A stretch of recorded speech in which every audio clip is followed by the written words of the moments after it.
తెలిసితే మోక్షము తెలియకున్న బంధం. మరొక ప్రశ్న అడుగుతున్నారు, కోపం రాకుండా ఉండాలంటే ఏం చేయాలి? కోపం రాకుండా ఉండడం అనేది అసాధ్యం.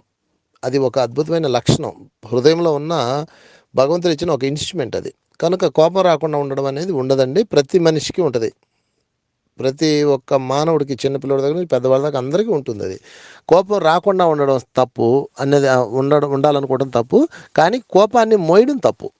కోపం రావడం తప్పు కాదు, కోపాన్ని మోయడం తప్పు. అంటే మీరు ఎవరి మీద అయితే కోపడ్డారో ఒక 5 నిమిషాల్లో దానిలోంచి బయటకు వచ్చేసి వాళ్ళతో ప్రేమగా మాట్లాడగలగాలి. అందుకని కోపం రాకూడదన్న ఆలోచన పక్కన పెట్టేసి, నా కోపం వచ్చిన తర్వాత నేను ఎలాగో ఉన్నాను అనే దాని మీద దృష్టి పెట్టండి. అప్పుడు మీ కోపం యొక్క ప్రమాదం ఎవరికీ ఉండదు. అయినా ఇంకా కోపాన్ని తగ్గించుకోవాలంటే ఇంకొక విధానం ఉంది. ఏంటి అంటే, మీరు ఎవరికి యజమానులు కారన్న విషయం మీరు గమనించాలి. యజమానత్వం తీసేయాలి. నేను ఎవరికి యజమాని కాదు. బాబా అంటారు, అల్లా మాలిక్ అంటాడు.